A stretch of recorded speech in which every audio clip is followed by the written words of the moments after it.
ধানমন্ডি ক্লাবকে 6 উইকেটে হারিয়েছে মুশফিকুর রহিমের দল।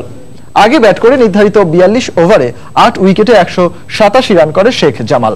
জবাবে 4 উইকেট হারিয়ে লক্ষ্যে পৌঁছে যায় মোহামেডান। 11 ম্যাচে 14 পয়েন্ট নিয়ে তালিকার শীর্ষে অবস্থান করছে সাদা কালো জার্সিধারীরা। বৃষ্টির কারণে খেলা শুরু হতে দেরি হওয়ায় ম্যাচ নেমে আসে 42 ওভারে। টস হেরে ব্যাটিংয়ে নেমে প্রথম ওভারেই মামুনের উইকেট হারায় শেখ জামাল। মোহামেডানের ভারতীয় অলরাউন্ডার বিপুল শর্মার ঘূর্ণিতে ধস নামে জামালের মিডল অর্ডারে। মাহবুবুল, মার্শাল ও মুক্তারকে দ্রুত ফিরিয়ে দেন তিনি। অধিনায়ক মাহমুদুল্লাহ টেকেননি বেশিক্ষণ। 137 রানে 7 উইকেট হারালেও শেষ দিকে শফিউলের অপরাজিত 25 রানে 8 উইকেটে 187 রানের সংগ্রহ পায় শেখ জামাল। বিপুল 24 রানে নেন 4 উইকেট। জবাবে দলীয় 38 রানে 2 ওপেনারকে হারায় মোহামেডান।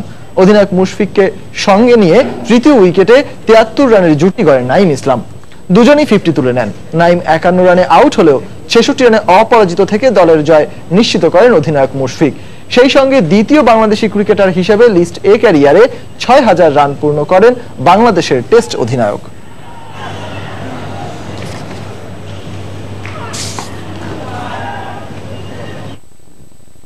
ঢাকা প্রিমিয়ার লিগে একাদশ রাউন্ডে লিজেন্ডস অফ রূপগঞ্জ ও ব্রাদার্সের মধ্যকার ম্যাচটি অনুপযুক্ত মাঠের কারণে একদিন পিছিয়ে রিজার্ভ ডেতে নেওয়া হয়েছে।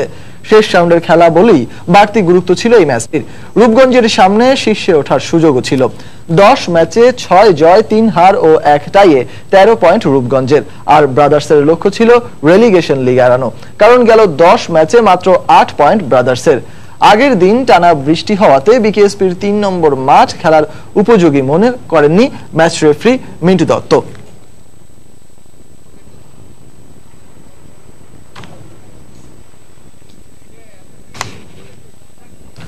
এদিকে গাজী গ্রুপ ক্রিকেটার্সের বিপক্ষে বুধবার ভিক্টোরিয়ার নির্ধারিত ম্যাচ একদিন পিছিয়ে যাওয়ায় বাংলাদেশ ক্রিকেট বোর্ডের কাছে আনুষ্ঠানিক অভিযোগ করেছে ভিক্টোরিয়া স্পোর্টিং ক্লাব। ক্লাবটির সভাপতি নিসারউদ্দিন আহমেদ কাজল অভিযোগ করেন, নতুন একজন বিদেশি ক্রিকেটার নিবন্ধন করে ম্যাচ খেলানোর জন্যই সুবিধা নিয়ে ম্যাচ পিছিয়েছে গাজী গ্রুপ ক্রিকেটার্স। উল্লেখ্য, গাজী গ্রুপ ক্রিকেটার্সের সভাপতি গাজী গোলাম মুর্তুজা সিসিডিএম এর বর্তমান চেয়ারম্যান। আমি শুনতে পারলাম যে তারা ফরেন প্লেয়ার একটা আনতেছে আজকে। তো যেহেতু কালকে পর্যন্ত তারা ফরেন প্লেয়ার আনতে পারে নাই, এই জন্য খেলাটা আজকে তারা পিছানো হয়েছে, তারা পিছিয়ে দিচ্ছে। তো আমি বোর্ডকে চিঠি দিয়েছি যে আজকে যদি কোনো প্লেয়ার রেজিস্ট্রেশন হয় তাহলে সেই প্লেয়ার যাতে কালকে না খেলতে পারে। যদি গতকালকে পর্যন্ত যাদের রেজিস্ট্রেশন হয়েছে তারা যেন খেলতে পারে। আমরা কালকে মাঠে যাব, খেলবো।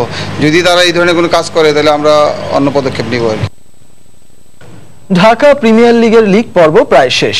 মাঠের খেলায় লড়াই জমে উঠলেও মাঠের বাইরে এই আসরকে ঘিরে তৈরি হয়েছে কিছু বিতর্ক। বারবার ভেন্যু পরিবর্তন ছাড়াও ক্রিকেটারদের প্রাপ্য পারিশ্রমিক নিয়ে চলছে নানা টালবাহানা। আর ভুক্তভোগী ক্লাবগুলোর মাঝে আম্পায়ারিং নিয়ে ক্ষোভ রয়েছে। তবে লিখিত অভিযোগ না পাওয়ায় ব্যবস্থা নেওয়া সম্ভব হচ্ছে না বলে জানিয়েছেন সিসিডিএম এর সমন্বয়ক আমিন খান। ঢাকা প্রিমিয়ার লিগের প্রথম পর্ব শেষ প্রায়। এখন সুপার লিগের অপেক্ষা। সুপার লিগ শুরুর সম্ভাব্য তারিখ 12 জুন। মাঠের লড়াই আর পয়েন্ট টেবিল ইঙ্গিত দিচ্ছে জমজমাট ডিপিএল এর। তবে এসব ছাপিয়ে বিপিএল এর প্রতিবারের মতো এবারও ক্রিকেটারদের পারিশ্রমিক বকেয়া রাখার গুঞ্জন চলছে। একাদশ রাউন্ড প্রায় শেষ হলেও অনেকেই বুঝে পায়নি তার প্রাপ্য অর্থ।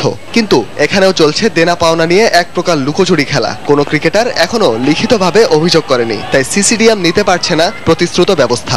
ক্লাবদের যে প্লেয়ারদের যে পেমেন্টের ব্যাপারটা আছে, সেটা যদি প্লেয়াররা ডিরেক্ট যদি কমপ্লেইন না করে আমাদের কাছে, আমরা তো সেটা জানতে পারছি না।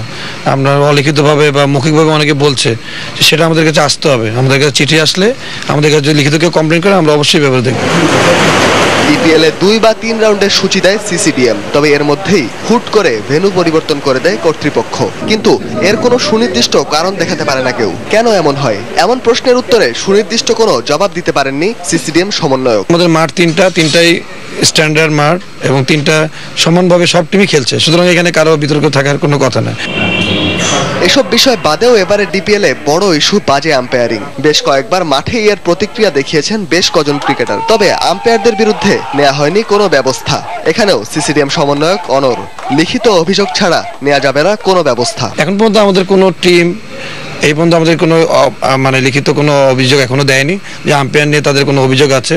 যদি দেয় সেক্ষেত্রে আমরা সেভাবে দেখবো। এটা এভাবে চলতে থাকলে লিস্ট এ মর্যাদা পাওয়া ডিপিএল তার গ্রহণযোগ্যতা ধরে রাখতে পারবে কিনা সে নিয়ে থেকে যায় সংশয়।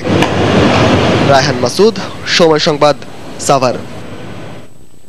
ঢাকা প্রিমিয়ার লিগ ক্রিকেটে বাজে আম্পায়ারিং চলতে থাকলে ভবিষ্যতে বাংলাদেশ জাতীয় ক্রিকেটের অনেক ক্ষতি সাধন হবে, এমনটাই মন্তব্য করেছেন cricket committee of Dhaka metropolis বা সিসিডিএম এর সাবেক চেয়ারম্যান জিএস হাসান তামিম। এছাড়াও শেষ রাউন্ডের ম্যাচে হুট করেই ভেন্যু পরিবর্তন করায় বর্তমান সিসিডিএম এর পেশাদারিত্ব নিয়ে প্রশ্ন তোলেন তিনি। খেলার আম্পায়ারিং নিয়ে কথা উঠেছে, এই ব্যাপারটা আমরা খুব সিরিয়াসলি নিয়েছি এবং আমরা আমরা এনশিওর করবই ইনশাল্লাহ কোনো রকম আনফেয়ার প্র্যাকটিস আমাদের ক্রিকেটে থাকতে দেওয়া যাবে না। কিন্তু বোর্ড সভাপতির এমন হুঁশিয়ারি কয়েকবার দিলেও থামছে না আম্পায়ারদের নজিরবিহীন ভুল সিদ্ধান্ত। ডিপিএলে এমন বিতর্কিত ছবির একাধিক গল্পের জন্ম দিয়েছেন দেশের আম্পায়াররা। সাদা চোখেও অনেক ভুল সিদ্ধান্ত পক্ষে বিপক্ষে গেছে বারবার। তাই এবারের প্রিমিয়ার ক্রিকেট লিগে সবচেয়ে নেতিবাচক খবর এটি। আম্পায়ারদের বাজে সিদ্ধান্তগুলো এতটাই মাথা চাড়া দিয়েছে যে তাদের উপর আস্থা রাখতে পারছেন না ক্লাব ও ক্রিকেটাররা, যা কিনা ভবিষ্যৎ বাংলাদেশের ক্রিকেটের জন্য অশনি সংকেত হিসেবে দেখছেন সাবেক এই সিসিডিএম চেয়ারম্যান। এইবার প্রিমিয়ার ডিভিশনে অনেক কিছু আম্পায়ার যারা অনেক কিছু করছে, এটা দুঃখজনক। আম্পায়ারিং এর মান বাড়াতে হবে। আমরা যেই সাফল্যে আছি এখন, ক্রিকেট যেই স্তরে আছে, সেটা যদি আমরা ধরে রাখতে হয় তাহলে অবশ্যই লোকাল ক্রিকেটের জন্য ভালো আম্পায়ারিং করতে হবে। এইখানে যদি বাজে আম্পায়ারিং হয়, এখানে যদি কেউকে অ্যাডভান্টেজ দেওয়া হয়, তাহলে কিন্তু সামনে ন্যাশনাল টিমেও সেই ধাক্কা একটা খাবে। এদিকে প্রিমিয়ার